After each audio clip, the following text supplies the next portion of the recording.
air. Now, broadcasting from the underground command post, deep in the bowels of a hidden bunker, somewhere under the brick and steel of a nondescript building, we've once again made contact with our leader, Mark Levin. Hello, America. This is Mark Levin. Our number, 877-381-3811, 877-381-3811. Lot to get to. I hope you'll hang with me here. The Democrats create this massive centralized government that interferes with all of our lives, that subsidizes aspects of all of our lives. They force us into their government-run health care. They force us into their government-run pensions. They shoot up the debt, over $200 trillion in unfunded liabilities. The government is everywhere, and for them it's everything. And then they threaten to shut it down. The very things that they've created, they threaten to shut down. The food stamp program. Federal pensions. This department, that department, this bureau, that bureau. Let me ask you a question, ladies and gentlemen. They've created this massive Leviathan. If they're prepared to shut it down, why is it so crucial? If they care about the people who are on these programs or benefit from these programs, then why shut down the government? The fact of the matter is, ladies and gentlemen, we are blackmailed by the Democrat Party at least once a year, typically multiple times a year. We are blackmailed by the Democrat Party that insists on more spending, or that its priorities come first and our priorities come never. Now let me be as clear as I know how. The Democrat Party today is saying either you legalize 800,000 illegal aliens or we're going to shut down the government for the entirety of America. 320 million Americans, the hell with you. Screw you. If you don't give legalization to these 800,000 illegal aliens, and if you do not allow them to bring in 20 or 30 of their relatives, and if you don't leave that border open so we can bring in more and more illegal aliens that go through the same exact thing every 3, 4, 5, 10 years to ensure the fundamental change and destruction of our culture and our society, to ensure that we do not assimilate people into our society so they are not Americanized, so that we can advance our cause of divide and conquer, of balkanization, of diversity without unity, that we're going to shut down the government and we're going to blame it on the Republicans. Now, the media, of course, are the pom-pom dancers and cheerleaders for the left. You know, there's a great book that was written called The Opium of the Intellectuals by Raymond Aron. Genius, brilliant man. I've cited him many times. I've talked about him in my books. Well, we ought to start talking about the opium of the media. Of the media. Because the media are participants in the destruction of this society. You know, John McCain wrote an op-ed, I guess for the media, about the president's attacks on the press. Jeff Flake has attacked the President of the United States, comparing him essentially to Stalin, who killed 50 million of his own people. John McCain never penned an op-ed trashing Barack Obama for setting loose espionage activities against the Fox News channel, against the Associated Press, against other elements in the news media, actually used the power of the federal government to go after the media. John McCain never penned an op-ed trashing Barack Obama for trashing the Fox News channel or talk radio. Never did it. Jeff Flake never went to the floor of the House or the Senate to trash Barack Obama as Stalin for his unleashing of law enforcement and intelligence agencies against the media He never accused Barack Obama of violating the Constitution, of threatening our democracy. Not once. Not once. It's not just the Democrats, it's many of these Republicans who stand for nothing but themselves. And they love the adulation that they get in the media. So massive are their egos, and so thin are their skins. The opiate of the media. The Democrat Party wants a government shutdown because so many of the constituent groups of the Democrat Party are indirectly on the federal payroll, that they want to cut off their food stamps, that they want to cut off their federal jobs, that they want to cut off highway payments and everything else they can think of to unions in order to upset, agitate, disrupt the lives of their own constituent groups for their purpose of scoring political points and fundamentally changing America. So now we're in the position, ladies and gentlemen, where the Republicans can make the case that the Democrats want to shut down the government because they insist on legalizing 800,000 illegal aliens by punishing 320 million American citizens. They can make the case that the Democrats want to shut down the federal government unless we legalize 800,000 illegal aliens, even if that means failing to properly fund the men and women, the heroes in the United States military, the young men and women who stand up to do what the vast majority of us will not do. And yet, what I'm told is that the Republicans are bailing. They're throwing all kinds of support to the Democrats. You know, what program do they want? Let's entice them. The Democrats need to be beaten down. The left needs to be beaten down. Politically, of course. We're not Antifa, they are. That's what needs to take place. They need to be defeated. Now, I look here, again, John McCain never said the things he says about Trump, about Obama or Clinton. Jeff Flake, who is a backbencher's backbencher, gets a front row when it comes to the media because it is predictable. His hate for Donald Trump, who effectively ended his Senate career, knows no bounds. To compare the President of the United States to Stalin is to be an ignoramus, a buffoon, a clown of the highest order. John McCain, it seems like every other word out of his mouth now, and he's obviously quite sick, and yet he's able to muster the strength to do what? To attack the President of the United States, who's reached out to him many times, who's reached out to his wife many times. How do you know, Mark? Because I read it. It's in the papers. The enemy is not Donald Trump. The spectacle of the media. The spectacle of the media. When the president's doctor was taking questions, they humiliate themselves. They would never ask questions about Barack Obama the way they ask questions about Donald Trump.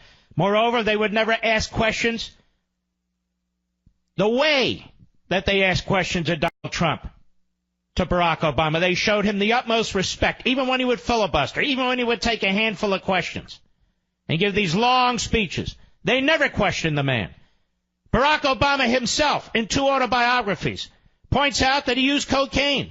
At no time did a reporter during any press conference ask the President of the United States if he was hooked on illegal drugs. At no time did they ask if he's still using cocaine. At no time did they ask if he was mentally stable. At no time did they ask if he still uses marijuana or if his chain smoking is a problem. At no time was he asked about his psychiatric condition. Never. It's appalling, these Soviet-style tactics that are being used against this president. You can take them on substance. You can take them on policy. But that's not what they're about. It's full-throated, full-scale character assassination for the purpose of achieving a silent coup, a phrase I've been using a long time. And it's true. Silent as opposed to violent. So the Democrats are poised to shut down the government. It's been a setup all week with little Dick Durbin, a disgusting liar. Such a liar that even Barack Obama's henchmen had to come out in 2013 and correct the record. Dick Durbin. Dick Durbin, who must himself be a racist because he projects it onto every issue. You have to be absolutely out of your mind and insane to suggest that the phrase chain migration reminds people of slaves brought to this country in chains. It has nothing to do with that. You're not allowed to use the phrase illegal alien anymore. You're not allowed to use the phrase chain migration anymore. You're not allowed to point out an absolute 100% fact that the world is filled with asshole countries all over the place, including at the UN, who murder their own people, who rape their own people, who steal from their own people, creating refugees who try to escape these asshole countries in order to come to the United States of America. The Democrats claim that's racist. Racist? What is the point among these schizophrenic Democrats? That we shouldn't allow people of color in this country because we would therefore be trashing their cultures, their societies, and the countries from which they come? Or should we be opening our doors to anyone who wants to come here, especially people of color, because they have a right to come to the United States to escape those very cultures, societies, and countries they're leaving? Which is it? Well, you'll never know, because the media do not care. I posted on my social sites early this morning a question. Joe Scarborough, why don't you release your medical records? Well, he's not president. I didn't say he was. But he is so unbalanced in his obsession about Trump's mental condition. I think Joe Scarborough should release his records. Let us know if he's either been under psychiatric care. Matter of fact, I think Jim Acosta of CNN should do the same thing. Matter of fact, I think all reporters who find this a fascinating topic in order to advance their political ideology dressed up as reporters of the free press, I think we should ask them all. We'd like to know what your medical records are. We'd like to know if you have any psychiatric issues. We'd like to know all about you, because you stand there posing as authorities on ethics, as authorities on physical health, mental health, and all the rest of it, when in fact you're none of those things. You're none of those things. How about this? Why hasn't anybody asked for the medical records of Chuck Schumer to be released, including any related to his mental condition? How come nobody has mentioned that Nancy Pelosi is slobbering all over the place and slurring her speech all the time, has been for a decade? Is she mentally ill and unbalanced? Should a Republican scream at her the way Cory Booker screamed at the Secretary of DHS? What about it? But let me circle back. The official position of the Democrat Party over this past week is this. America is no better than Haiti. America is no better than Venezuela. America is no better than Syria. America is no better than North Korea. Meaning you, the American people, are no better. And to put a fine point on it, the Democrat Party this week has said either 800,000 illegal aliens are legalized or we shut down the government for 320 million Americans. I think we can ask a fair question here. Does the Democrats Party represent the American people or foreign interests? What is the purpose of the Democrat Party, ladies and gentlemen? Is the purpose of the Democrat Party to be the funnel through which radicals, leftists of every sort, seek to destroy this country? Its culture, its society, its borders, its economic system? Is the Democrat Party, I'll ask it, un-American under its current leadership? Is it?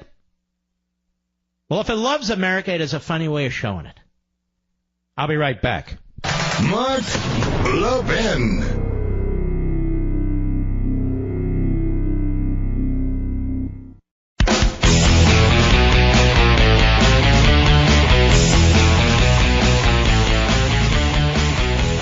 Democrat Party starts from a premise because they're progressives now. They're full-blown, radicalized, full-throated progressives.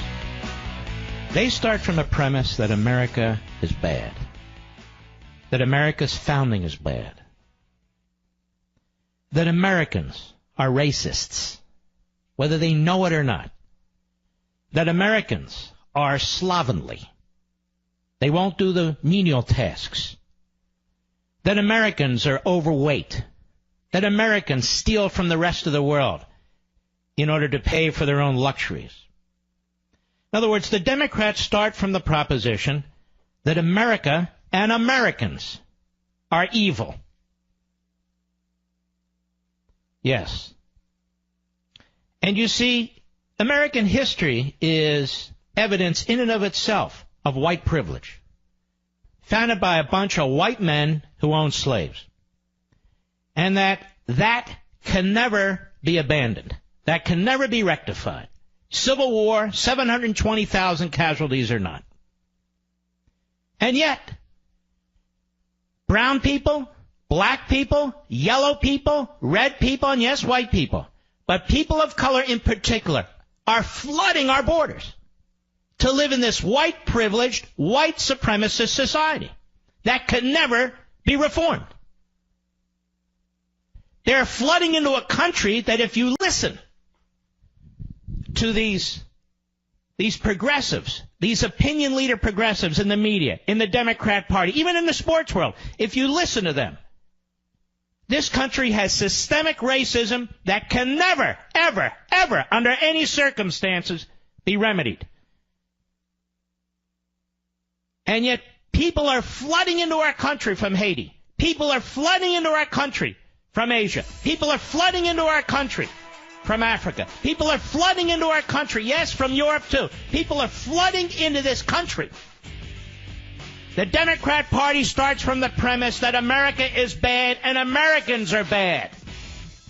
We conservatives start from the premise that America is magnificent, that it's God's gift. That's a big difference. I'm not done. We'll be right back.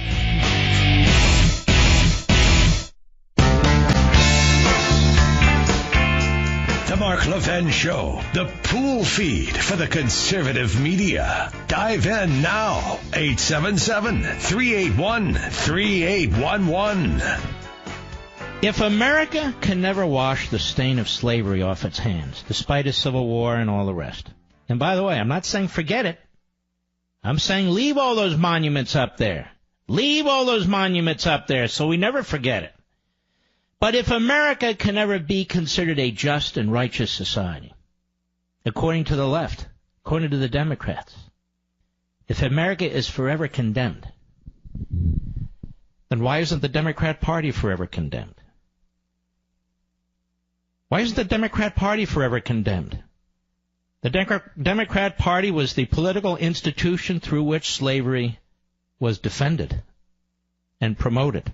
The Democrat Party is the political institution through which segregation was defended and promoted. The Democrat Party is the party through which Jim Crow, poll taxes, literacy tests, and all the rest. It's through the Democrat Party that they were instituted. The Klan was an appendage of the Democrat Party. 1924, we've talked about this, the Democrat Convention. In the center of New York City, the Klan Bake, they called it, as the Klan marched with their uniforms, their white hoods and their white sheets, fighting to get lynching out of the Democrat plank, out of the Democrat platform, was a battle that took decades. Well after the Civil War, ladies and gentlemen, well after the Civil War. So my question is this. If the United States of America is to be condemned forever by the left and the Democrat Party, then how is it the Democrat Party isn't condemned forever? And I will repeat the comment I made in the first part of this hour. Given the Democrat Party's positions today, how can you say that the Democrats' positions, the Democrat Party's positions, as opposed to millions of Democrats, the Democrat Party's positions, the official party position, like the official Communist Party position, How can you say it's not un-American? When their great Barack Obama talked about fundamentally transforming America. Well, then America can't be great, and you can't be pro-American if you're fundamentally transforming it. How many times have I said you can't love your wife and fundamentally transform your wife at the same time, and vice versa? You don't fundamentally transform something that is great or good. You revere it. You embrace it. You promote it. You secure it. You sustain it. That's what you do. America isn't perfect.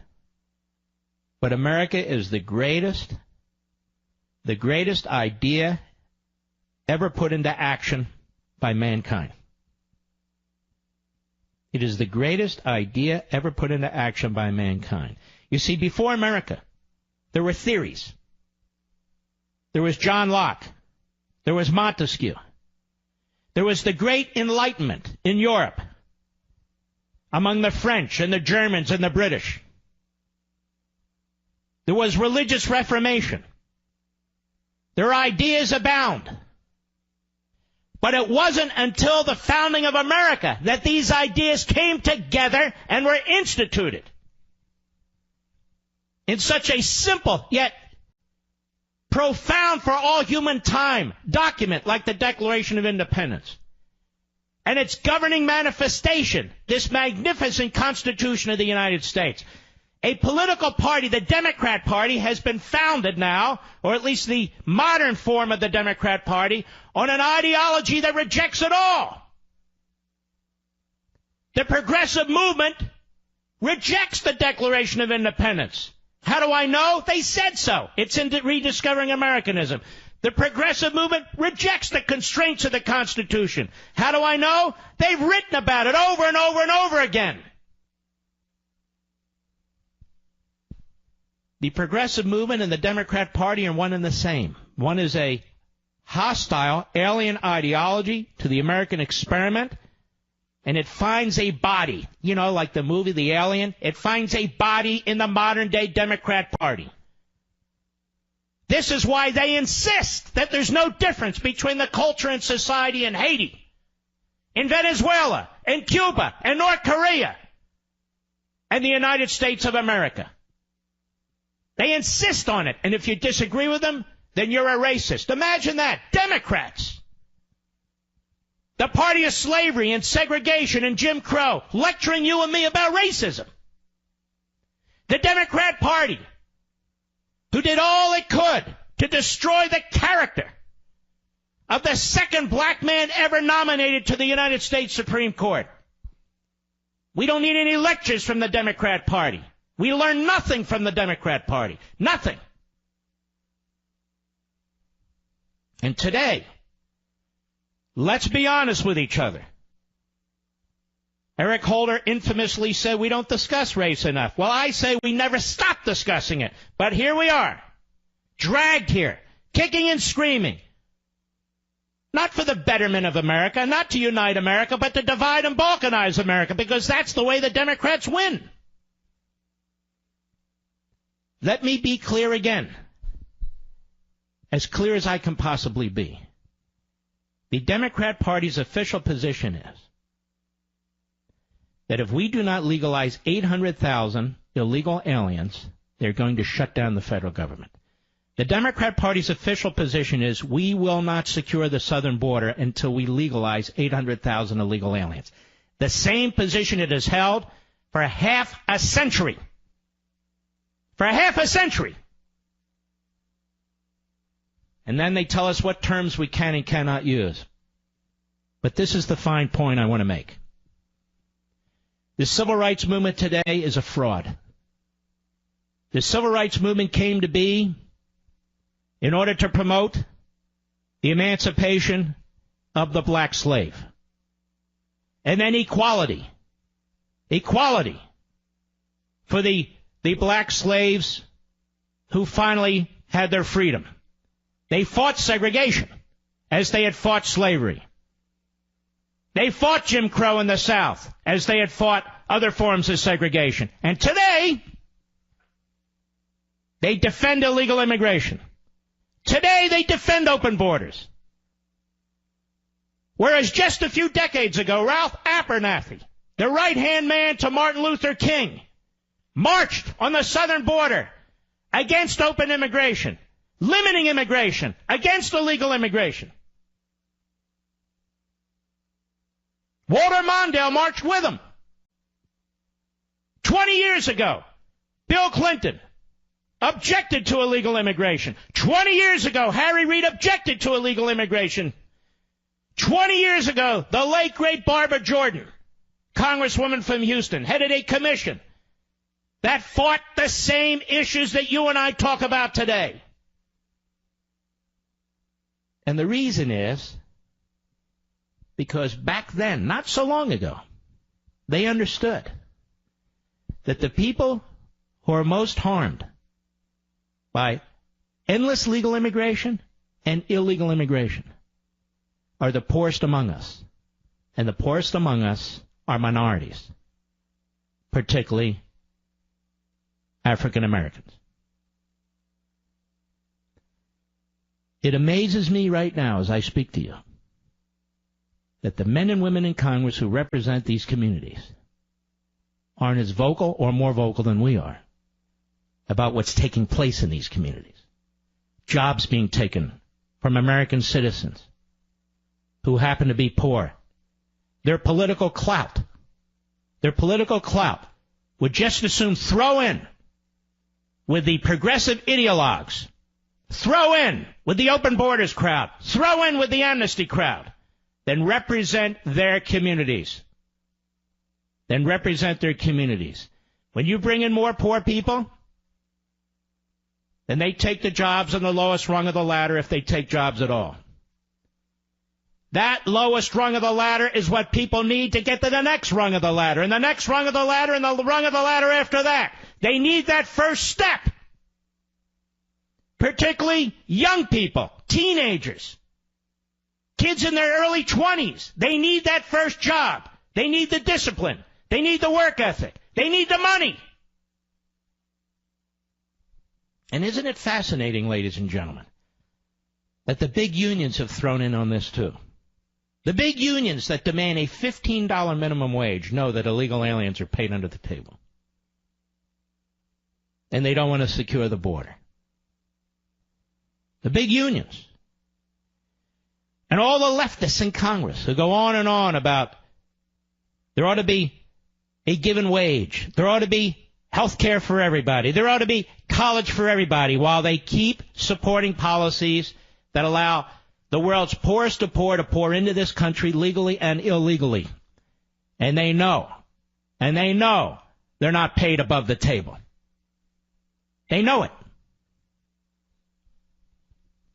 Tom Sowell has said, and I agree with him, you want Americans to take jobs? Then pay them. Pay them. Americans work hard, but Americans aren't stupid. You want somebody to get on their hands and knees to pick tomatoes every day? Then pay them. They'll get on their hands and knees and pick tomatoes. They'll get a plunger and clean the toilet. They'll cut the bushes and mow the lawns. By the way, most of the people who do these jobs are American citizens, as I pointed out to you in the past and is written in Plunder and Deceit. But if you want more American citizens to do these jobs, then the market will tell you what to pay them. We don't need the government to tell us, and we don't need people from the third world flooding into this country or people from any world flooding into this country. But the Democrat Party, which has used race throughout our history to the detriment of this country, is at it again. And to blackmail this country, to hold a gun to the head of this country, and to say, either you Republicans, either you President, either you agree to give 800,000 illegal aliens legalization without one further step taken in securing our southern border. Either you do that, or we're going to shut down everything this federal government's involved in. At least that's their argument. We know it'll never happen, but that's their argument. And more than that, we will blame you. Is about as diabolical as it gets. And, of course, they're going to get the support of the propaganda wing of the government. I don't mean Trump, the government, the permanent government, which is the leftists. It's the leftists. You know, the way the Democrats view us and the way the bureaucracy views us and the way the media view us is if we win an election, we take the House and the Senate and the presidency, or one of the three at any given time, it's a temporary aberration. It's a temporary aberration, a hiccup, a gap in a trajectory towards progressivism, utopian statism, which is the real phrase I like to use. And so you and I have to be beaten down. Our characters have to be besmirched. We will be called racists by the very people who belong to the party of racism. And of course, if you're white, you're only successful, you're only accomplished, you only achieve things because you're white. I'll be right back. Mark Levin.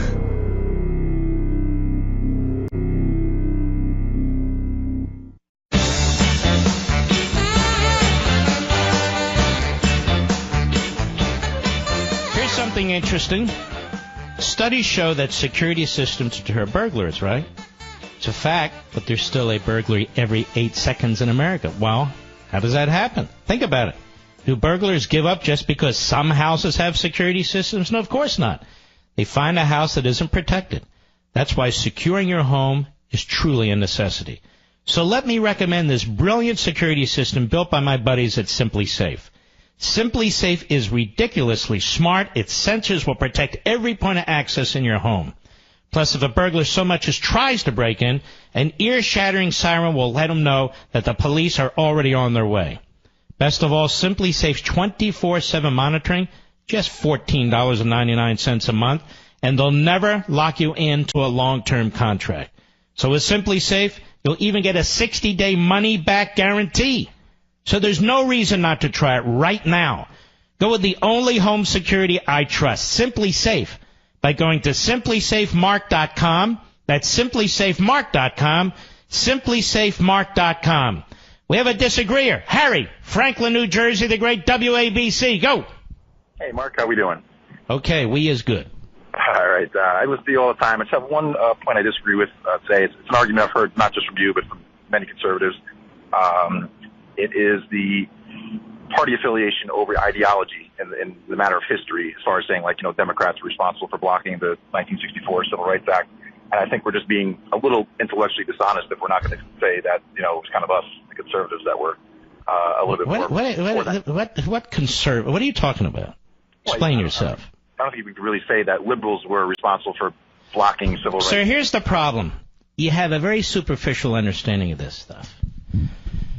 You've read the Declaration of Independence, right? Sure, absolutely. That's what conservatism is all about in a summarized fashion. Unalienable rights for all human beings, right? Right. You've heard me talk about Abraham Lincoln in his speech in 1858 during the Lincoln-Douglas debates, right? And where Lincoln said, essentially, I'm paraphrasing, when men get together and write a document like that, they've left it to their progeny to correct that which they were incapable of correcting at the time. Now, I don't think there's any greater emancipator than Abraham Lincoln, do you? Not at all. So what do you mean conservatives did this? Well, I'm educating you. This is rhetorical. Pay attention. Reactionaries, racists, that has nothing to do with conservatism. Nothing whatsoever to do with individual liberty. Nothing whatsoever to do with a rule of law, equality under the law, equal justice under the law, the most free market type of economic system imaginable. You do not even comprehend what it means to be a conservative, because you are projecting, as the left does, as tenured professors do, as the media do, a complete bastardization of conservatism and Americanism on top of conservatism. It's simply not true.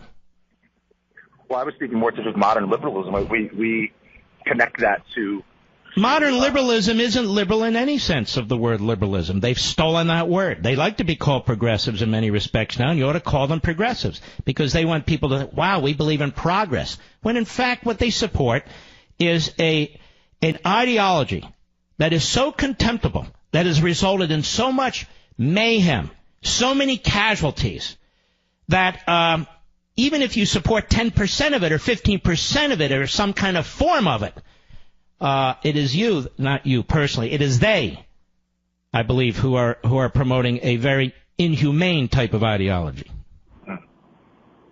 Think about it. I agree. I'll just say that we definitely do link it though to the parties right now. Now it seems like the ideology. No. The Republican Party today is adrift. The Democrat Party today is not adrift. They have down-the-line votes advancing a progressive agenda, and they've been doing this for a century. Where have you been?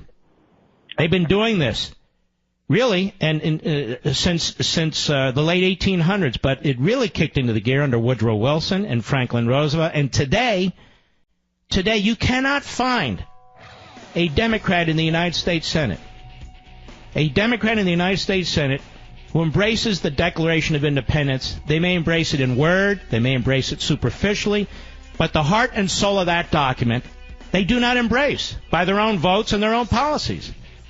Harry, don't hang up. Send Harry a copy of Rediscovering Americanism so he can rediscover Americanism. I'll be right back.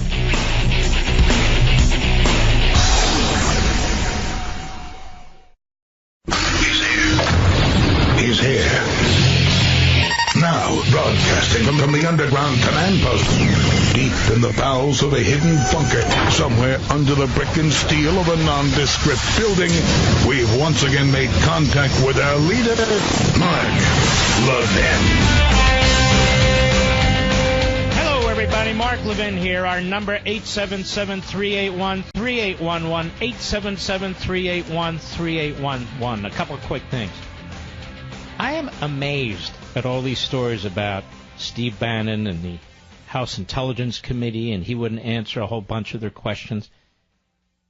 Now, we know by media leaks that he received a subpoena to testify in front of a federal grand jury in Washington, D.C. by Robert Mueller. Obviously, he's not going to start bleeding a gut to the House Intelligence Committee when he may be facing an examination in front of a federal grand jury. He'd be nuts to do it. I'm not a special pleader for him or anyone else. I am explaining the process. And yet apparently Republicans in the committee are demanding that he answer these questions.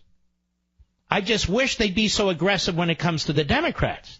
I wish they'd be so aggressive when it comes to Comey, or Mueller for that matter, or his staff for that matter. Pretty damn incredible. Lindsey Graham has announced, ladies and gentlemen, that he will not be voting to keep the government open.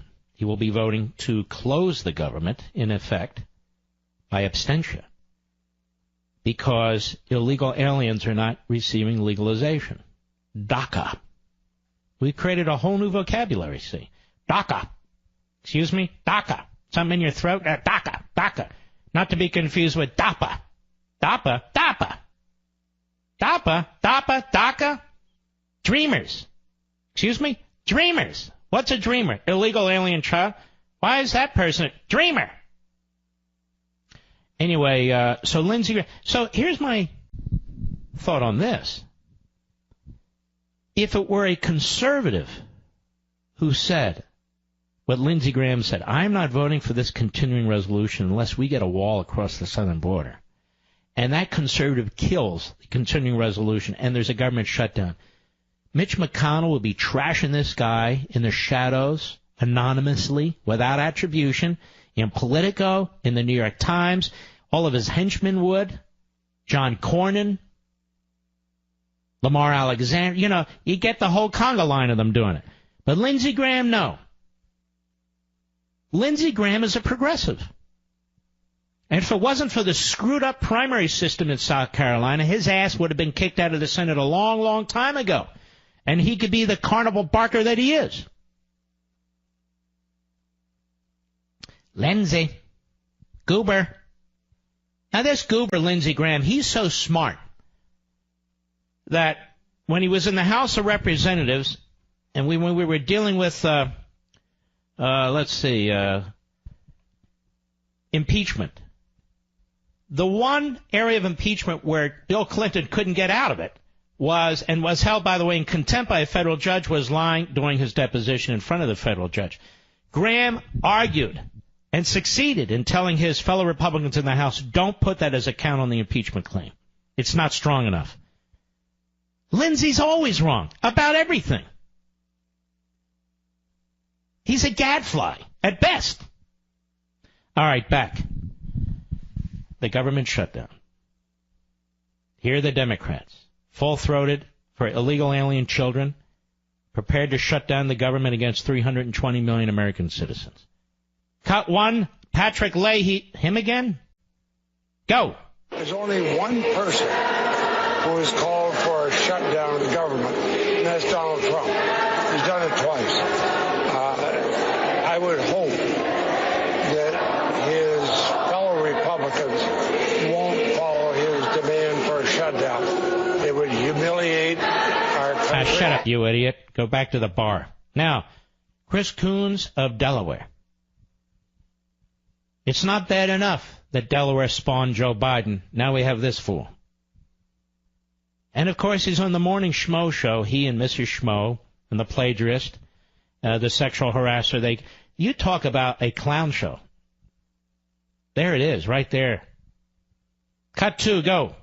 Once again, we face a moment where the president is sort of jerking the wheel of the bus of our nation left and right, left and right. He could say, I've thought about it, I've looked at it, and frankly, this deal with one little tweak is something I can sign off on. Sure, under this deal, 11 million illegal aliens or aliens would become legalized, come into the country. We just need a little tweak here, a little tweak there. This is from a twerp. Charles Chucky Schmucky Schumer. Cut three, go. The majority leader, he's dismissed the urgency of solving the fate of Dreamers. He calls it a manufactured crisis.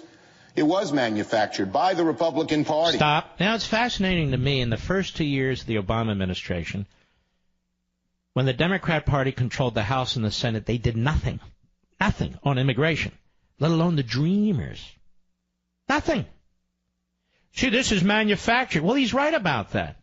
But to McConnell's credit, it's not manufactured by McConnell. It's manufactured by Schmucky Schumer and little Dick Durbin and that gang. Go ahead. President Trump rescinded the DACA program. No Democrat. Well, he rescinded the DACA program. Last time I checked, the courts rescinded the DACA program. Let me explain something to Chuck Schumer. See, there's this thing called the Constitution, and you have lifted your hand, put another hand on the Bible, and sworn to uphold it, to faithfully support it. The prior president, Barack Obama, instituted a piece of legislation. Congress institutes legislation, as any third grader knows. Congress institutes legislation. But Milhouse didn't care, so he did it anyway. Federal court said it's unconstitutional. So now what they're saying is that Trump rescinded the DACA. I wish it were so. Notice Chuck Schumer doesn't question the constitutionality or legality of it or anything of the sort. Because he doesn't care. Go. The majority's decision's leader to kick the can down the road. Wait a minute. Did he just slur, Mr. Producer? He must be mentally ill. Did he slur? I think he slurred. I think he's mentally deranged, and he needs a full psychiatric review. I could have sworn he slurred a word. And by the way, the cornrows on the top of a Jewish guy's head, no offense, look pretty odd to me. Especially in his case. What's with that? It's like a straight line across your forehead, and people say, oh, he was never bald. All right, go ahead. While bipartisan majorities would have likely supported something close to the DREAM Act, it was President Trump who turned his back. Wait a minute. Oh, and now it's the DREAM Act. Oh, it's so dreamy. The DREAM Act. You know what my DREAM Act is? This guy resigns. That's the DREAM Act as far as I'm concerned. Now, Bernie Sanders. who loves America, loves everything about America. Bernie Sanders. He's on MSLSD today. And by the way, it's the same networks that give these fools voice. CNN, MSNBC. MSNBC, CNN. CNN, MSNBC. And, of course, he's questioned by Andrea Mitchell. I didn't even know she was still around. I thought she was running a popcorn stand at the Redskins game. Cut 4, go. Are Democrats going to give up whatever leverage they have and agree to a short-term continuing resolution? Now stop. This is supposed to be a question because the way she intones. Are Democrats going to give up whatever leverage they have and agree to a short-term continuing resolution and push this down to February? In other words, are you going to give up your negotiating chip? Are you going to allow the Republicans to get away? Nay. Are you going to allow Trump to get away with this? Are you? Oh, I'm not going to do that. Where's my wife? Oh, she's in front of a federal grand jury, too. Go ahead. Push this down to February.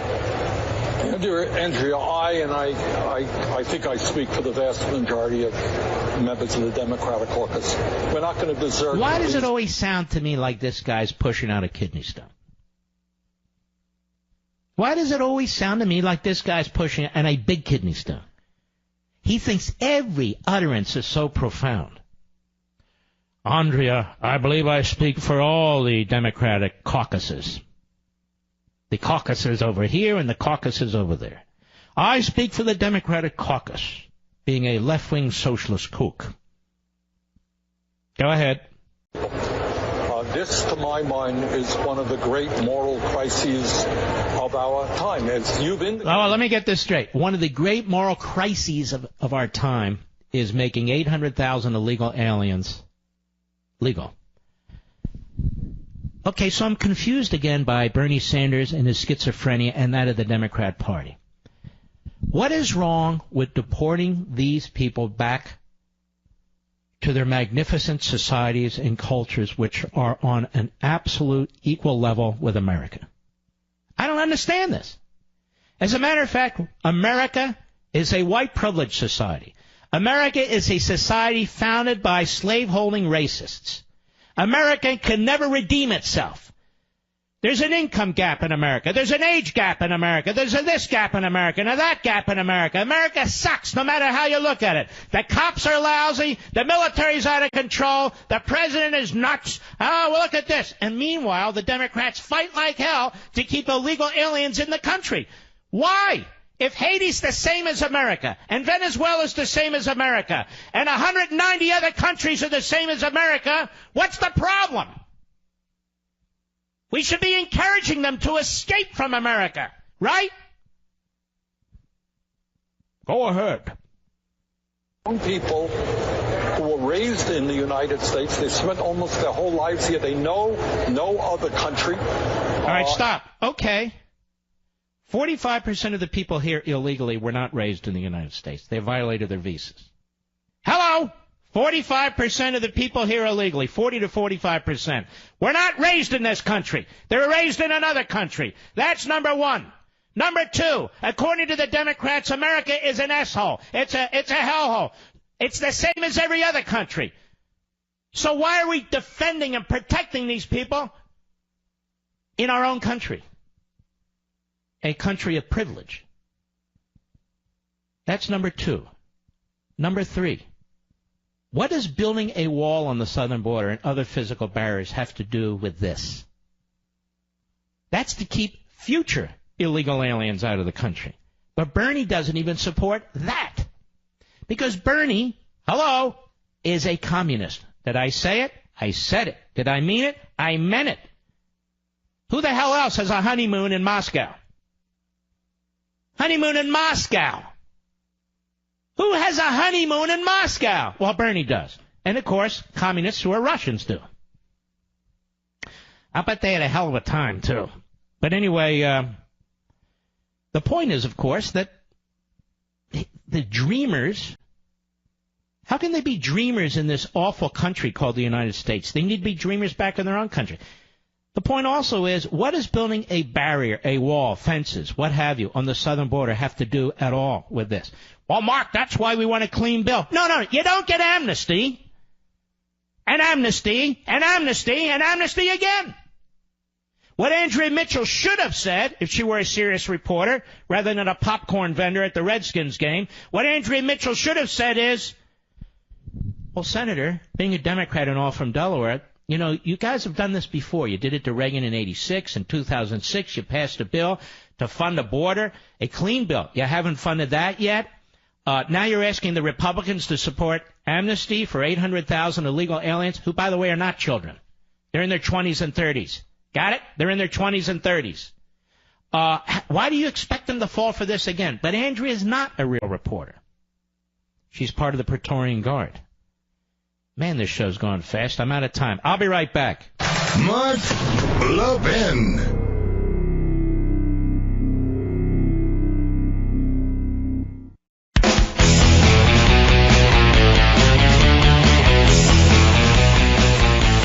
All right. And Long Island, New York, the great WABC. Go. How are you? I'm okay. Hello? All right. Yes. You're on. Go right ahead. Hi. So, first of all, I love you. You're amazing. You're my idol. You say what you feel, what you think, and that's fantastic.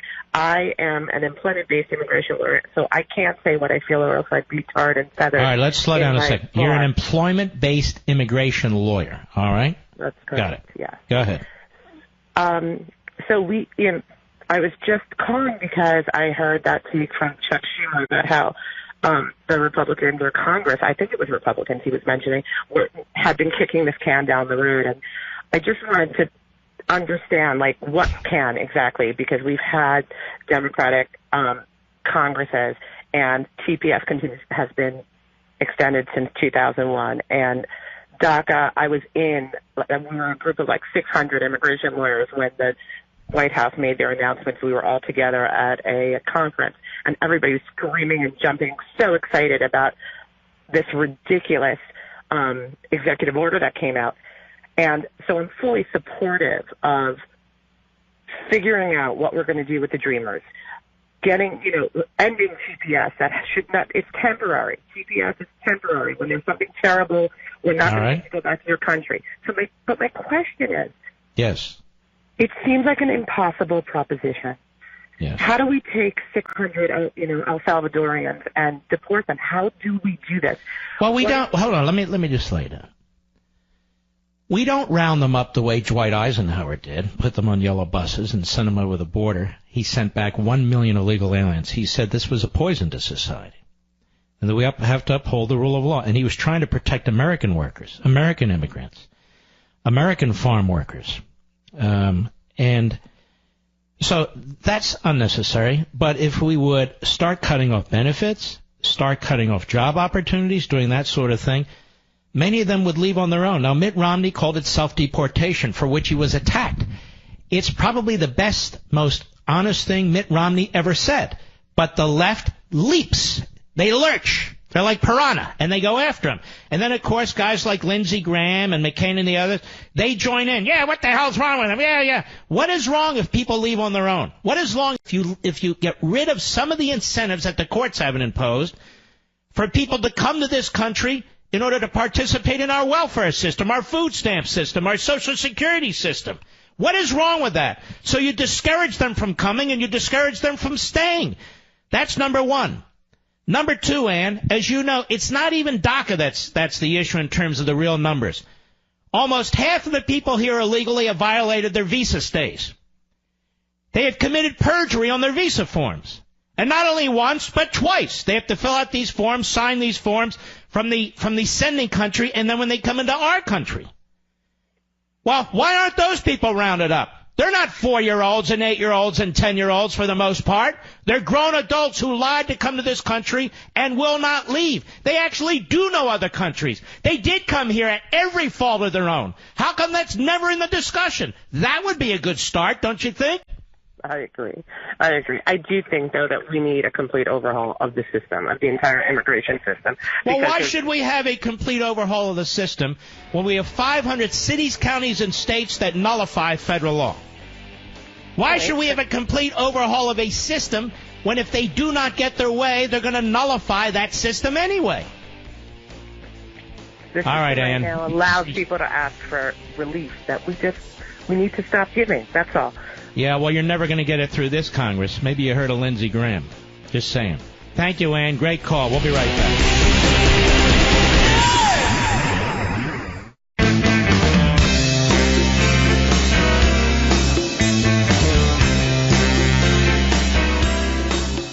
Levin says today what the backbenchers will repeat tomorrow. Call Mark at 877-381-3811. You know, folks, as a side point, but it's very important, there's a lot for me to get to in a short period of time. I don't just hit websites and then do my best Henny Youngman. No, I have to delve into these issues, or into issues I feel we need to talk about, whether they're out there or not. But Governor Scott Walker set up a warning flare to Republicans across the country. They lost a state Senate seat that had been held by a Republican for a long time and more than leaned Republican. And they lost that seat yesterday or the day before yesterday. And he says this is a warning sign. Ladies and gentlemen, the Virginia race was a warning sign. Not so much for governor, but we got blown out in state delegate races and state Senate races that have been held by Republicans for decades. The state assembly in Virginia was 64-36 Republican. You know what it is today? 51-49. A flip of a coin or a lottery out of a hat is what saved the Republicans in the assembly in Virginia. And I am telling you that the media in this country have done such an outstanding job carrying these loathsome Democrat leaders on their shoulders, who are a complete freak show. But nonetheless, they have succeeded, and they are succeeding. And if you think, as some commentators say, that this is all being blown out of the water, that there's psychological issues with us and the media are playing us, you're wrong. They're wrong. What's going on at the ground level is that the Democrats are firing up their base. This whole DACA thing, shutting down the government, that's what that's all about. While our base is being dispirited by the lack of action in so many areas. We got this tax cut through, which is a quasi-tax cut. Certainly wasn't a tax cut for everybody, and we're going to find that out come April 15th. But beyond that, they didn't repeal Obamacare like they said they would, and you have senators like Lindsey Graham and Lisa Murkowski and John McCain, bless his soul, and so forth and so on, who thrive on being contrarians, who thrive on siding with the Democrats, who thrive by media aggrandizement. That's what they live for. All right. Where am I, Mr. Producer? What am I talking about? Oh, yes. Now, you know we have a Camaro, right? It's a 2010 Camaro. It's the first year the new model Camaro came out. It's really a cool-looking car. I love that car. But it's obviously reached an age where things are starting to go wrong with it. I don't worry about those problems anymore, though. Not since I got extended vehicle service protection from CarShield, because CarShield is the best. Getting covered by CarShield is such a great idea. It's affordable protection that can save you thousands for a covered repair. A new fuel pump costs over $500. Replacing a water pump, that's over $1,000. And if you need repairs to a control arm or a torque converter, good for you. I don't even know what the hell that is. But nonetheless, it can break your budget. Thousands of dollars to fix.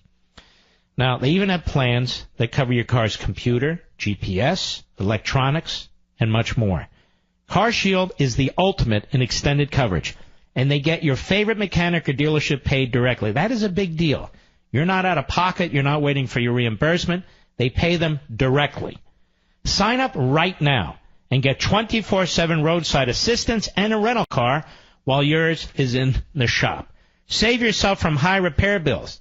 Get covered by CarShield like I did before something goes wrong. Call 800-CAR-6100 and mention code Levin, or visit carshield.com and use code Levin, and you'll save 10%. That's carshield.com, code Levin, that's Levin, or call 800-CAR-6100 and mention code Levin. A deductible may apply. You're going to love this extended service, too. I have a pre-existing condition on my car. Well, then you won't be covered. But if you act now, before there's a condition on your car, you can get this wonderful, wonderful, wonderful service from CarShield. All right. Let's go to Michael, Panama City, Florida, the great WYOO. Go. Hey, I have 2 points. One thing, I get tired of hearing them say that they do jobs that no Americans would do. Well, they're not going to want to do them jobs forever. They're going to want to better themselves just like everyone else. Well, let me stop you 1 second. Let me stop you 1 second, because this is a good point.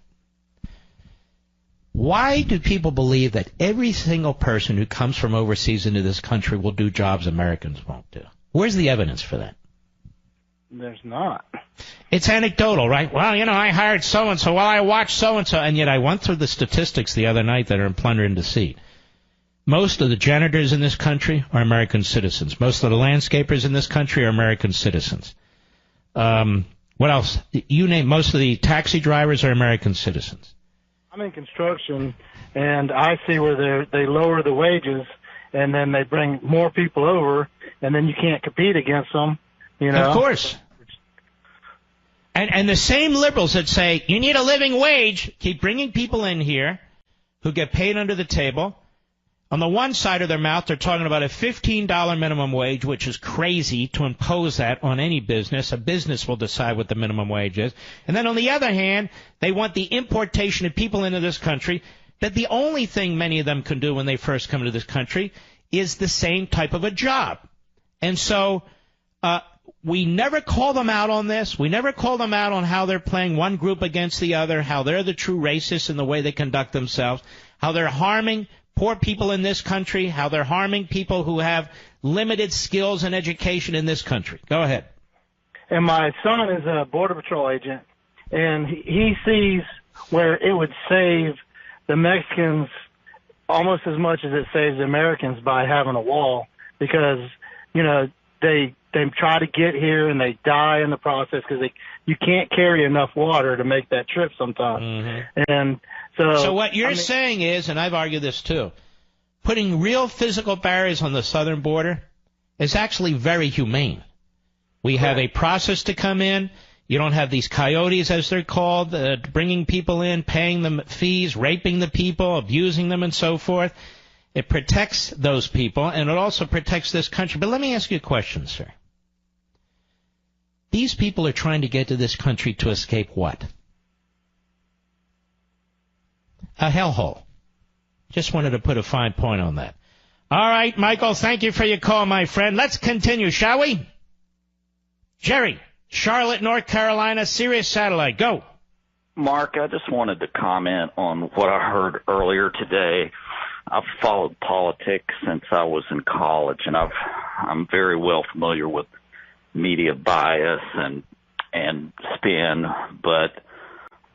and none of it ever affects me anymore, or hadn't affected me until today. I was absolutely shocked at the level of childishness and unprofessionalism out of the media, questioning the veracity and the integrity and competence of the president's physician, a man that's risen to that position, who's an admiral, I believe, in the Navy.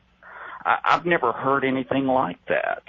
Well, I'm going to give you an example of why you're exactly right. Thank you for your call, my friend. Mr. Producer, cut 8. This Morning Joe guy, he definitely needs a psychiatric evaluation. Most of them do over there at MSLSD, but this one in particular. Cut 8, go. Dr. Jackson says the president... Oh, by the way, that's his would-be or soon-to-be wife, not Joe. I understand it can be a little confusing, but go ahead. Dr. Jackson says the president has a lot of energy and stamina, but that he could benefit from diet and exercise.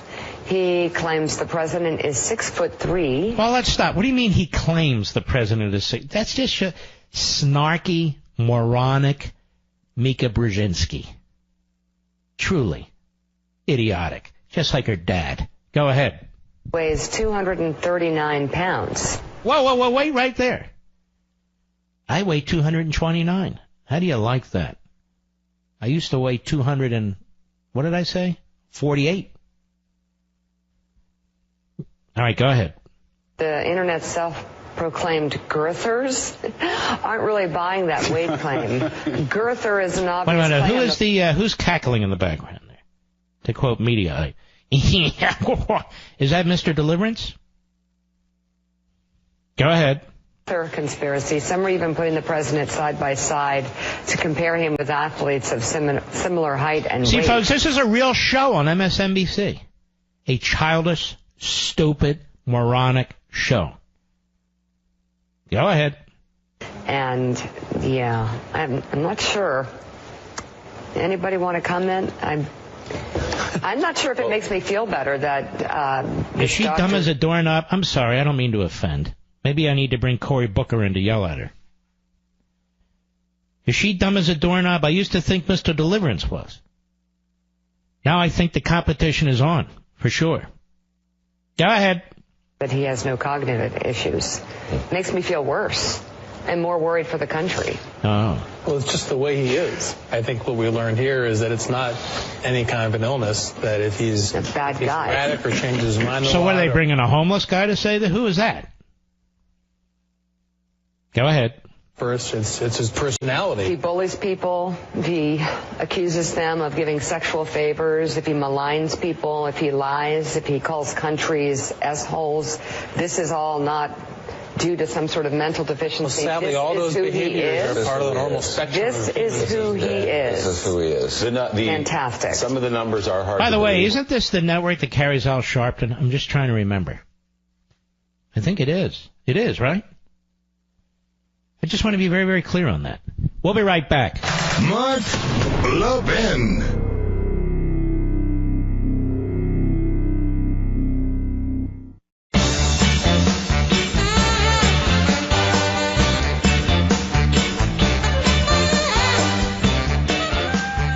Yes. Filter By. This is a wonderful family-owned company.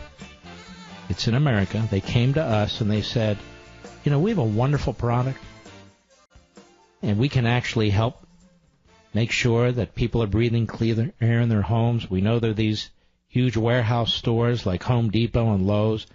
But we feel we have better products, and we feel we have a better deal. And I spoke to them, and we talked it out, and I said, you know what, let's do it. The holidays might be over, but the winter's just begun. And according to studies, the air indoors contains up to 100 times more pollution than the air outside. Now, this can cause illness, allergies, unnecessary wear and tear on your HVAC system, leading to costly repairs or, even worse, the premature replacement of the entire system. Resolve to breathe better with Filter By, America's leading provider of HVAC filters for homes and small businesses. They carry over 600 different filter sizes, including custom options, all shipped free. That's important. They're shipped directly to you for free within 24 hours. Plus, they're manufactured right here in America. Filter By offers a multitude of MERV options, all the way up to hospital grade, so you'll be removing dangerous pollen, mold, dust, and other allergy-aggravating pollution while maximizing the efficiency of your HVAC system. Now, right now, and I think this is important, and they're going to encourage you to do this, you can save 5% when you set up auto delivery, so you never have to think about air filters again. They come based on the calendar.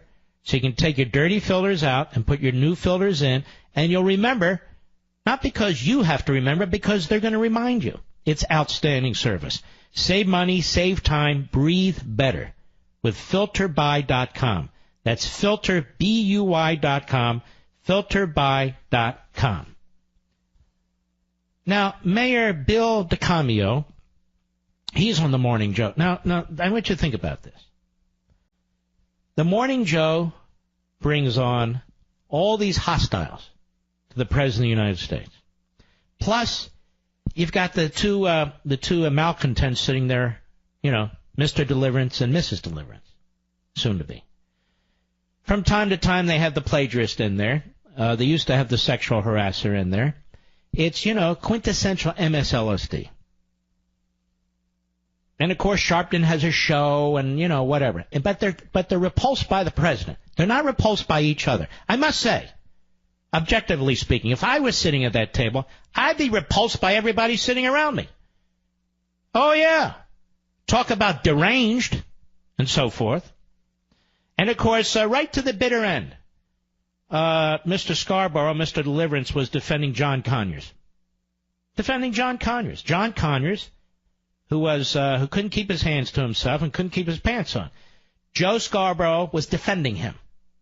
Talk about deranged. Hey, Joe, can we have a psychiatric examination of you? It'll be very quick. There's not a lot to work with. So how about that? And then you can release it to the public and remind us that your IQ is a -7. Anyway, here is Mayor DeCamio. Cut 9, go. I'm not sure. Wait a minute. It's her again. Talking to DeCamio. Go ahead. I'm not sure the exam included a neuropsych. I don't know, but what? It included a neuropsych? The hell's a neuropsych? Look how they talk so technically. Oh, a neuropsych? Yeah. And then at CNN, hey, don't let them get in front of us. He didn't have a neuropsych. Oh, that's right. He didn't have a neuropsych, everybody. Send, what's that clown, Acosta in there. Have a... Mr. President, do you have a neuropsych? What? You have a neuropsych. Do you hate people of color? Do you hate women? Do you kick dogs? Get the hell out of the Oval Office. You know, they only do this in fascist regimes. You know that, Mr. President, right? Go ahead. He's in order. Is that good news or bad news to you? Of course it's good news. No, now, here's a guy who really needs a psych exam. DeCamio. Of course it's good news. Go ahead.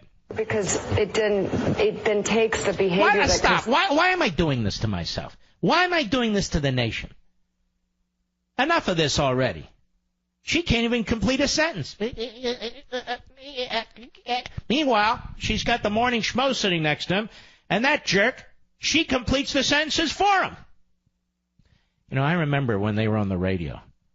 I know most of you don't because it was a flash in the pan. I remember when they were on the radio, and they were booted off the radio. They were so bad. Their ratings sucked so badly.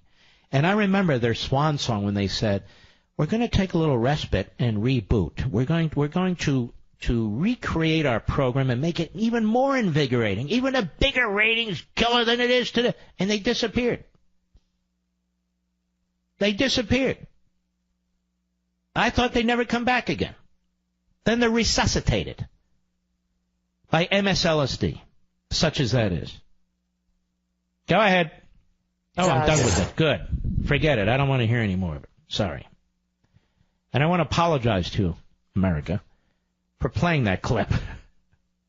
It makes all of us much dumber to hear Mika Brzezinski. Remember her father? Oh, yeah, national security, foreign policy genius, working for Jimmy Carter. She's a chip off the old block, if you ask me. Well, ladies and gentlemen, we've got an entirely full hour next. I'm going to take a little bathroom break, but we'll be right back. Here we go.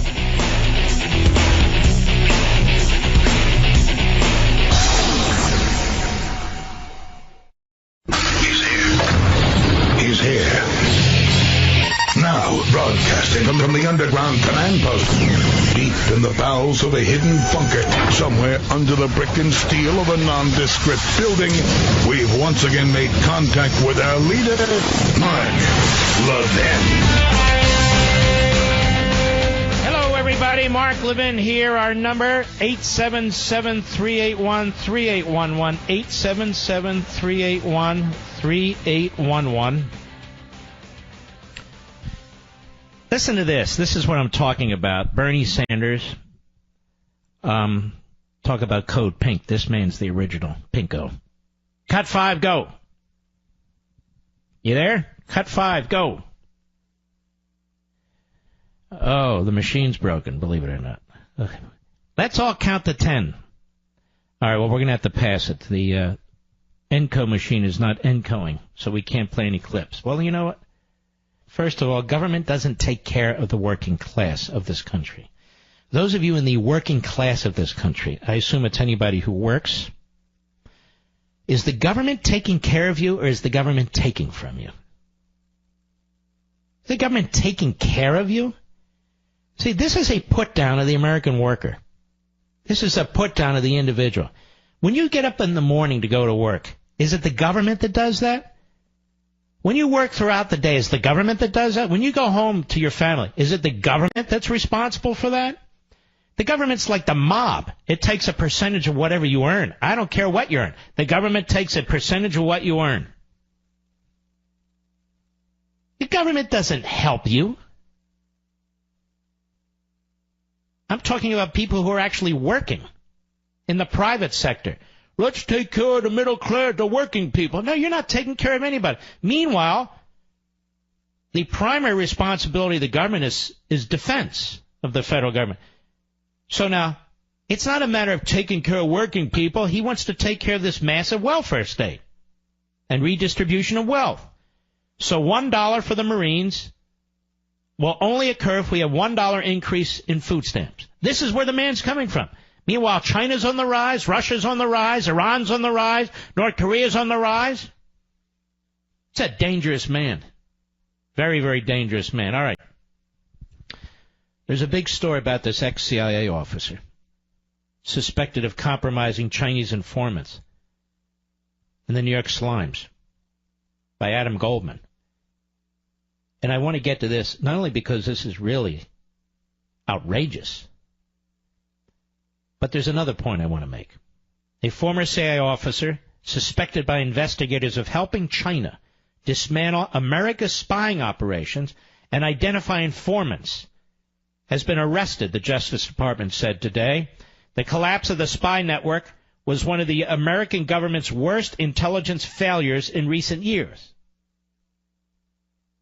The arrest of the former officer, Jerry Chun Shing Lee, 53, capped an intense FBI inquiry that began around 2012, 2 years after the CIA began losing its informants in China. In other words, they're killing them and or imprisoning them and always torturing them.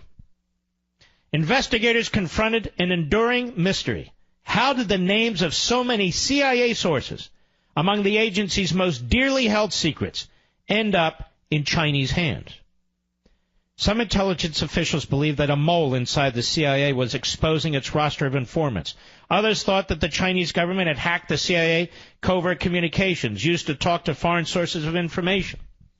Still, other former intelligence officials have also argued that the spy network might have been crippled by a combination of both, as well as sloppy tradecraft by agency officers in China. The counterintelligence investigation into how the Chinese managed to hunt down American agents was a source of friction between the CIA and the FBI. Mr. Lee, who left the CIA in 2007, has been living in Hong Kong and working for a well-known auction house.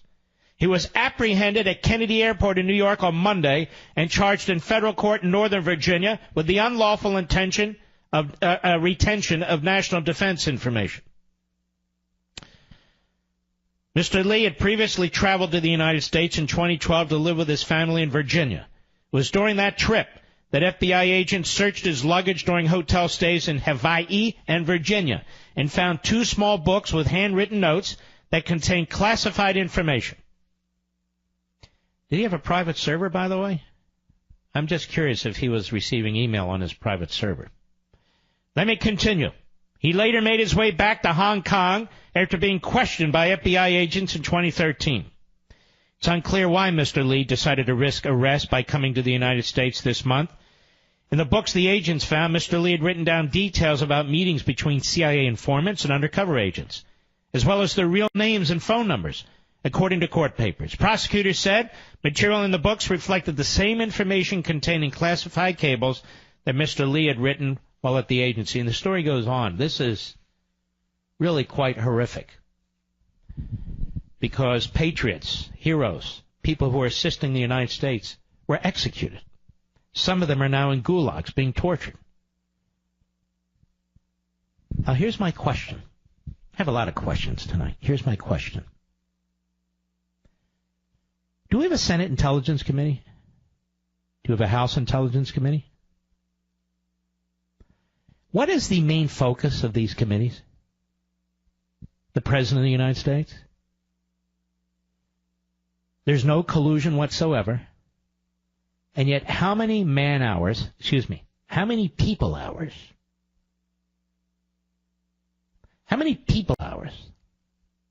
has the Senate Intelligence Committee and has the House Intelligence Committee spent on investigating the President of the United States and the phony collusion issue? Moreover, how many people hours has the Senate Intelligence Committee spent investigating this? How many people hours has the House Intelligence Committee spent investigating this?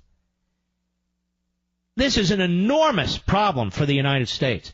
China, listen to me, China is our enemy. China is our enemy. They are stealing our technology. They are stealing our weapons technology. They are stealing everything they can from us. It's not that this is such a great society that they develop these things on their own. And they're executing our informants. And the best the United States damn Congress can do is investigate the president for a phony issue. Day after day, week after week, month after month. Pretty bad, don't you think? But that's not all we have from the Chinese government. Politico. Now, Politico is a left-wing kook website, except every now and then there's a worthwhile story. I don't know what happens. It slips by the editor, I guess. Just as so much slips by the editor at the Weekly Standard to make it a subpar magazine, in my humble opinion. Case in point, Andrew Ferguson. Nonetheless, back to Politico. How China infiltrated U.S. classrooms. This is in Politico. Last year, the University of North Carolina at Charlotte made an announcement to great fanfare. The university would soon open a branch of the Confucius Institute. The Chinese government-funded educational institutions that teach Chinese language, culture, and history. Oh, isn't that swell? I can hear all the liberals now. What, are you against culture and history? Because they're so stupid. The Confucius Institute would, quote, help students be better equipped to succeed in an increasingly globalized world, unquote, says Nancy Gutierrez, UNC Charlotte's Dean of the College of Liberal Arts and Sciences, and, quote, broaden the university's outreach and support for language instruction and cultural opportunities in the Charlotte community, according to a press release. Now, by the way, notice our culture sucks. Our culture is not worth having people assimilate into it. Our culture sucks. Meanwhile, the Chinese culture, oh my Lord, it's the greatest. The greatest. All their gulags and, and the media in our country, really kind of funny. Media in our country complain about Trump, but they love the Chinese culture, where they round up journalists, by the way. You want to find a real journalist? You go into these genocidal countries where people are trying to report on what's going on at risk, at grave risk to themselves and their families. You think they're like Brian Stelter, who has about 4 pizzas a day? Or Andrea Mitchell? I believe the Redskins should move her from the popcorn, the popcorn stand and move her out to the parking lot. A little birdie. I have a great idea on that one. But let's go on. But the Confucius Institute's goals are a little less wholesome and edifying than they sound. And this is by the Chinese government's own account. A 2011 speech by a standing member of the Politburo in Beijing laid out the case. Quote, the Confucius Institute is an appealing brand for expanding our culture abroad, said Li Zhengcheng. It has made an important contribution toward improving our soft power. The Confucius brand has a natural attractiveness. Using the excuse, this is a quote, using the excuse of teaching Chinese language, everything looks reasonable and logical. And so the liberals, the progressives in our country, hook, line, and sinker, they go for this crap. They attack America, American history, American culture, American traditions, American institutions. Hey, but look at this. We can expand our wisdom and broaden our horizons. And the Chinese government, the Reds, they understand what goes on in our universities and colleges. They can play them like a fiddle. Lee, it now seems, was right to exalt. This is from Politico. More than a decade after they were created, Confucius Institutes have sprouted up at more than 500 college campuses worldwide. with more than 100 of them in the United States, including the George Washington University. Now, the irony there, a university named after George Washington, and the Confucius Institute, the University of Michigan.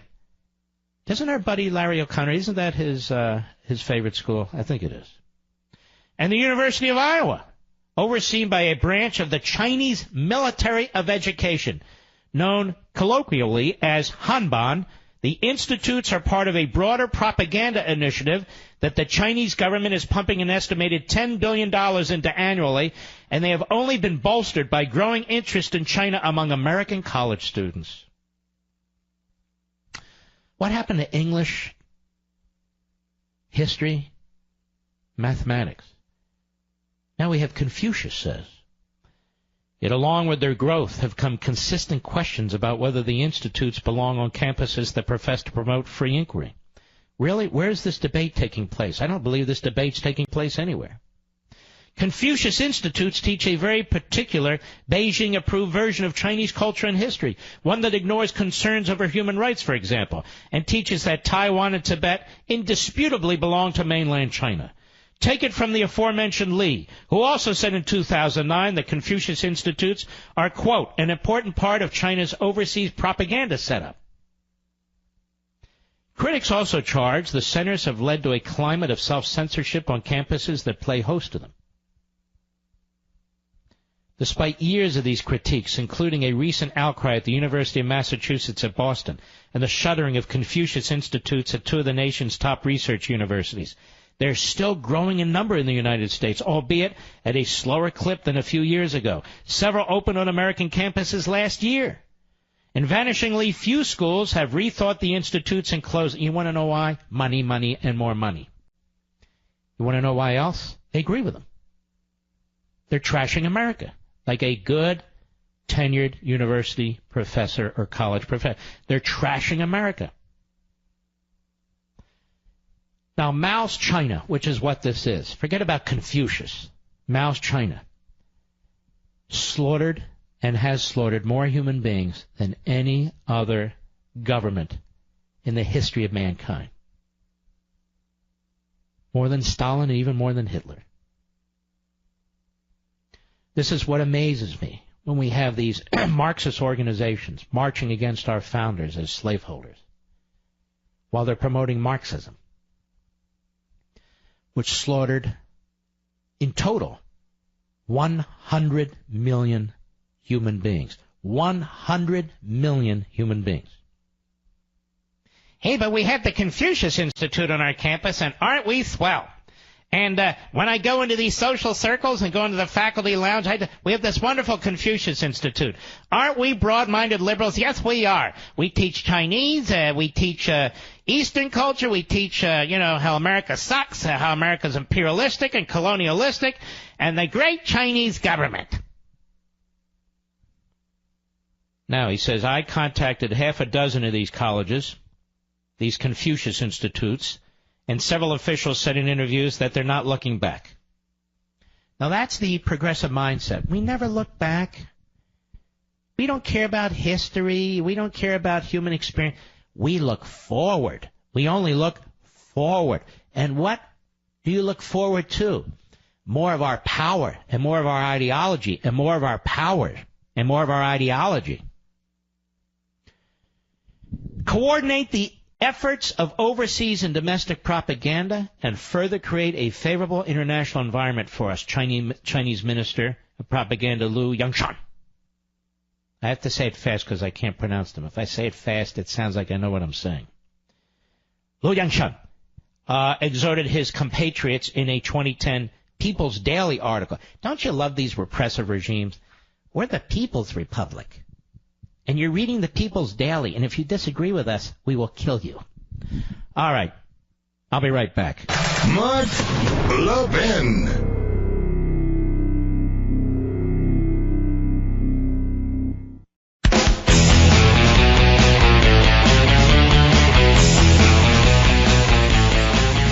Ladies and gentlemen, if we don't reverse course, we're going to be overtaken by China. I mean overtaken economically, overtaken militarily, and geopolitically. That's why the protectionists and the isolationists are nuts. China's trying to fill the void. They're trying to fill the void. I'm not talking about being radical interventionists. I'm not talking about surrendering our sovereignty. I'm talking about doing what we need to do from an economic and military standpoint and foreign policy standpoint. It is absolutely reprehensible. And for a Democrat, you have a communist by the name of, I don't candy coat stuff. We know what Bernie Sanders is. He gets 45% of the support of the Democrat primary voter. Now, what does that tell you? And the media are so thrilled that more and more young people are socialists. They think it's a great thing. So the only liberty they want is the liberty for themselves. They don't believe in the liberty for the rest of us.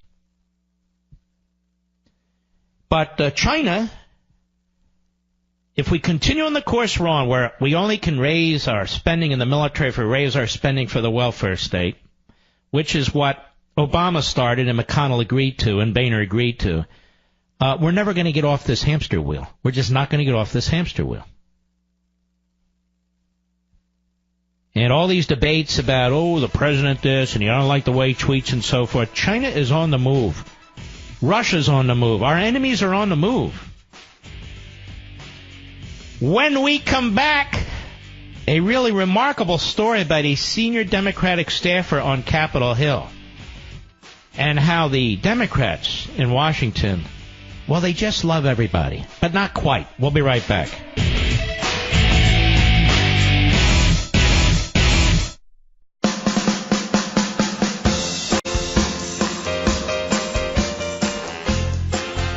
Levin, America's passionately cerebral voice. Talk with that voice now. 877-381-3811. Mr. Producer, there's 2 football games this weekend, correct? And the 4 teams, open your microphone, please. The 4 teams, you know what the 4 teams are? We have New England, we have the Patriots, Jacksonville, Eagles, your team. Vikings, and the Eagles. Yep. So the Vikings are playing the Eagles in Philadelphia, correct? Yes. And I gave you a new song, didn't I? I have it. I have to get it ready. Can you get that song ready and remind me when you have it ready? Just bear with me, America. First of all, our clip machine is busted, so don't worry. No more clips. Well, we're off to a fast start. Oh, here we go. Oh, yes. Oh, yes. Now people who hate me are really going to hate me. What are you going to do? Root for New England? Come on now. Get in the spirit.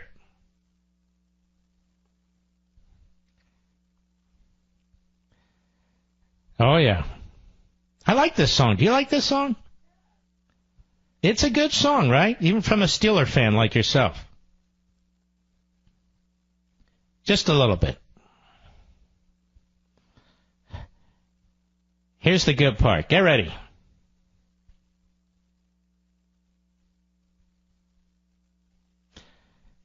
Uh-oh. Now I will be in big trouble. All right. You can kill it. Thank you. They're the underdog. They're always the underdog because Carson Wentz is out. But they're tough. My city's tough. My people are tough. But, of course, I'm a citizen of America, where all my affiliates are. Never forget that. Well, we're off to a fast start in 2018, aren't we? We're already in the midst of a battle on immigration, DACA, of course, President Trump's ongoing feud with the left-wing kook media. If you turned into Levin TV recently, we've had unbelievable shows. We always do. Do you know that tomorrow Levin TV show will be our 400th show? 400 show. Where is everybody? Well, there is a big percentage of you. But where's everybody else? You're going to love it. I wouldn't be doing this for going on 2 years now if we didn't have an audience. And I want you in my audience, really. I want you in the audience. If you haven't signed up for CRTV yet, you can do a free 7-day trial. I've gone to the boss of bosses, and I said to him, boss of bosses, I want my people to have a free 7-day trial just to check it out. He never answered. I couldn't get him on the phone. But anyway, we got our 7-day trial, and we've got a number of important episodes for you. And one of the episodes we did earlier this week, we went into immigration. You heard Anthony, the caller, talk about it. I don't just go into immigration. I mean, I really dig down into the subject. We bring history and philosophy, and we bring it to current events and so forth, and you really ought to check that out. You probably also already heard CRTV is expanding. We already have great hosts, but we're coming back bigger and better this year. We're adding new shows from hosts like Andrew Wilkow, Ali Stuckey, and more. And the price? Do you know the price is less than $8 a month when you use promo code Levin? But that's the trick. You got to use promo code Levin. By the way, that's me. So go to crtv.com, promo code LEVIN, and you can sign up for your free 7-day trial right now. Better yet, our team is there, manning the phones, our professionals who can help you. We're not the government. We don't shut down. And by the way, call 844-LEVIN-TV. We'll get you set up, 844-LEVIN-TV. Do you know the government is shut down right now? Do you know the checks have stopped tonight? The government, non-essential workers. Why do we have non-essential workers, by the way? Why do we have non-essential workers? But the government is shut down as I speak. The government, the vast majority of it, other than, national security, defense, and so forth, the vast majority of the government, the redistribution wing of the government, which is a very, very big wing, it shuts down.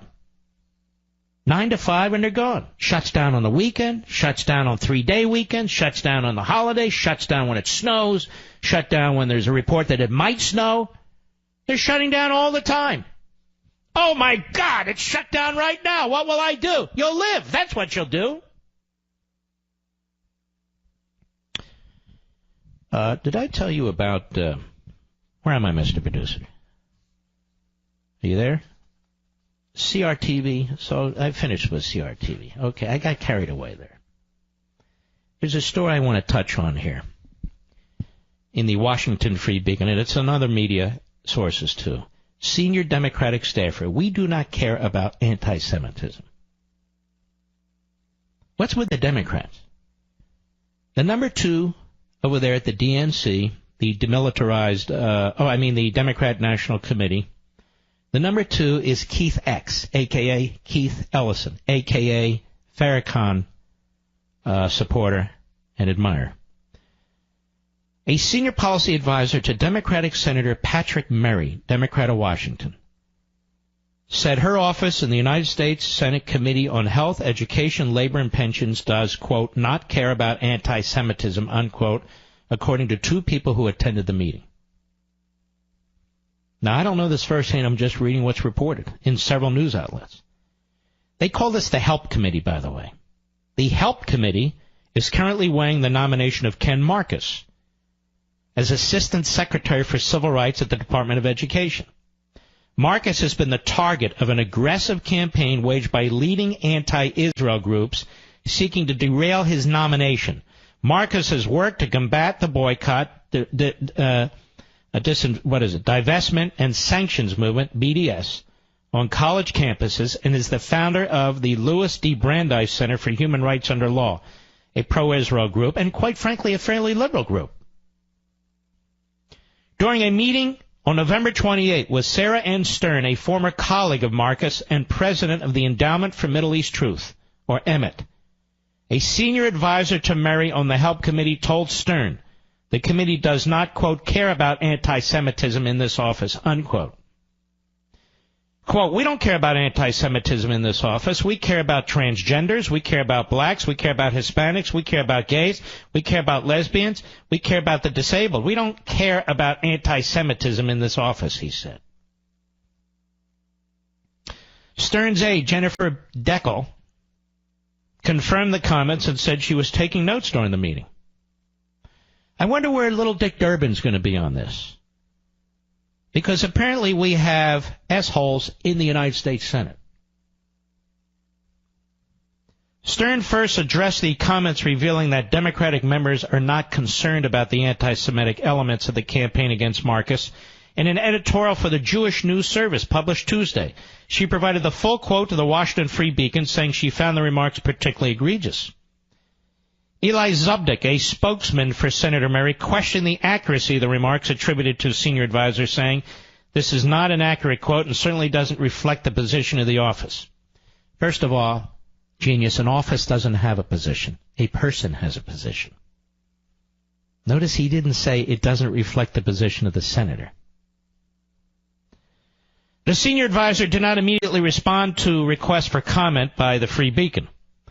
This campaign against Marcus is being led by numerous anti-Israel groups, including the Arab American Institute, led by James Zogby. This guy, to me, is quite loathsome. It's referred to Israelis as Nazis.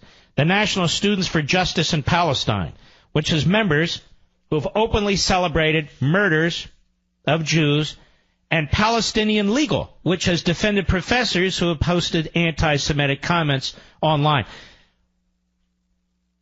Welcome to our universities and colleges. We're being taught about Confucius, the old-fashioned communist way. We're being taught about boycotting Israel, and you all are subsidizing it. Hey, look, my kid got into a great Ivy League school. Don't celebrate. In her editorial, Stern details Marcus's record on the U.S. Commission on Civil Rights. And as the Assistant Secretary of Education for Civil Rights under the George W. Bush administration, where he expressed commitment to, quote, aggressively prosecute harassment, unquote, against students of all religions. That is, students who are harassed of all religions. Stern also noted, under Marcus, the Brandeis Center sent several letters to universities decrying racism against Muslim and African Americans on their campuses. For instance, he wrote to the president of San Diego University in November 2015, denouncing an attack against a Muslim student, saying, while our organization primarily addresses the rights of Jewish college students, we support the right of all students to be free from invidious discrimination. See, this is a smear job against this Marcus. His record doesn't matter. His record doesn't matter. He worked for George W. Bush, and he's Jewish. And you have these organizations that have these nice-sounding names that are going to go after a man like this. But what's particularly appalling is Senator Patty Murray has not denounced this staffer, nor has she said anything publicly that I'm aware of. I've checked this outlet and other outlets. And the individual in the office, in addition to Sarah Stern, her aide, Jennifer Deckel took extensive notes. You know, unlike Dick Durbin in his meeting with Trump, Deckel took extensive notes. Now, for the non-lawyers out there, this is called contemporaneous evidence. That's what it's called. Now, my question is, what is Senator Murray going to do about this? My question is, what is the U.S. Senate Committee on Health, Education, Labor, and Pensions, or HELP? What is HELP going to do about this? What is Dick Durbin going to do about this? Cory Booker, I want you to know, sir, this brings tears to my eyes. As a Jew, I find this unbelievable that you haven't said a word. Unbelievable that by your silence, it is an act of commission. I find it unbelievable that Cory Booker has said nothing whatsoever about this. Where is Cory Booker? Where is Cory Booker? Well, I can only infer that Cory Booker agrees with the comment by the staffer, quote, that they don't care about anti-Semitism in this office. I haven't heard a thing. Just thought I'd tell you. We'll be right back. Mark Levin.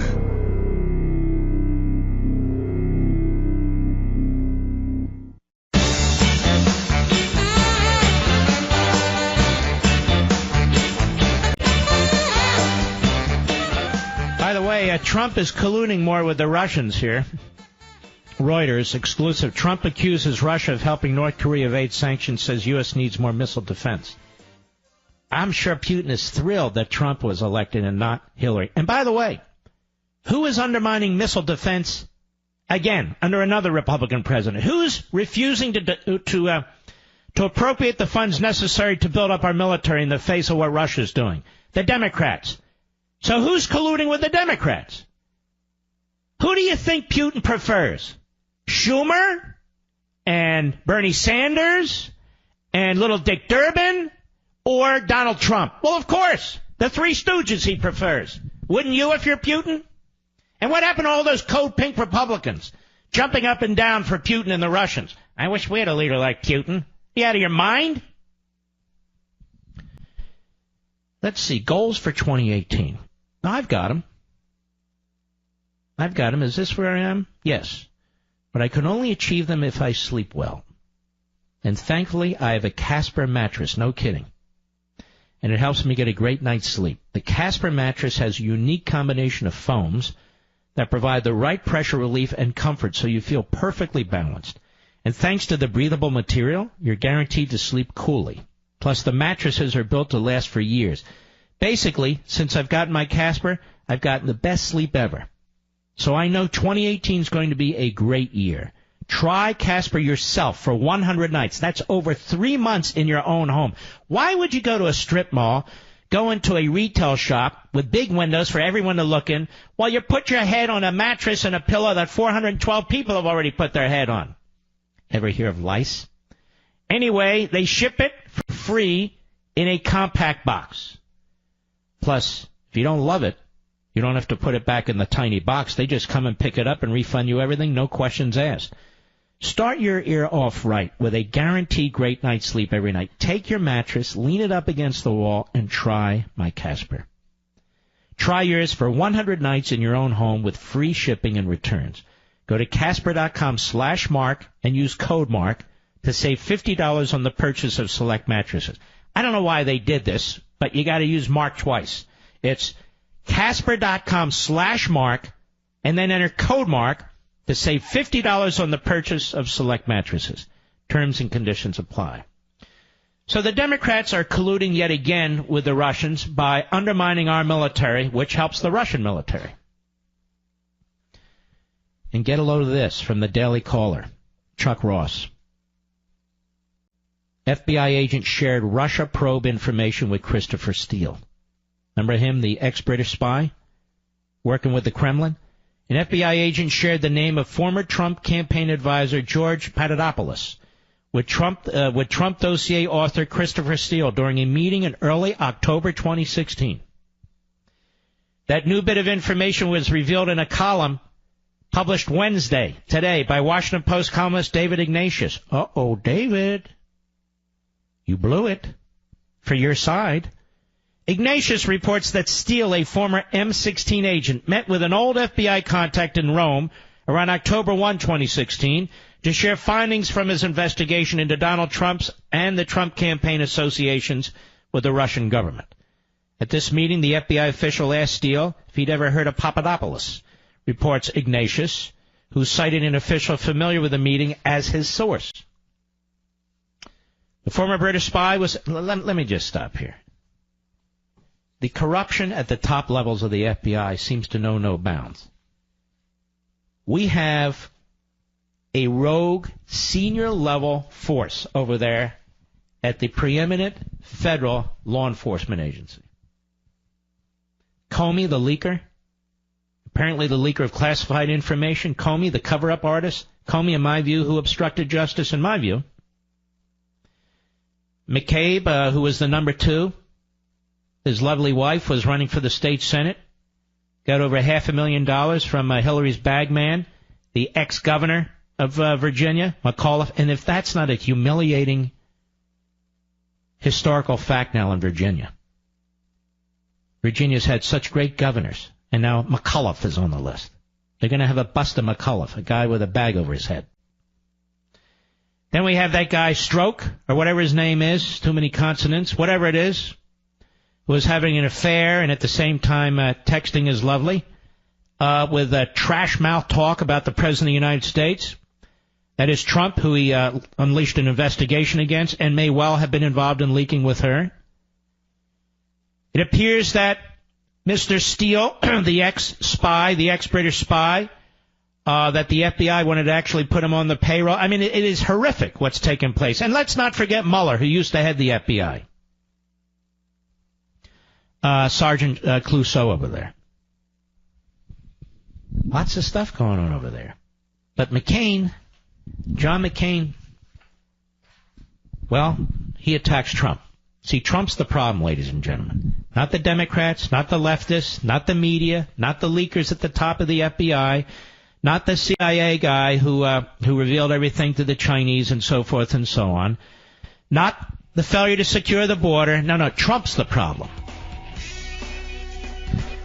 We salute our armed forces, police officers, firefighters, and emergency personnel. We will see you right here tomorrow, America. I very much look forward to you.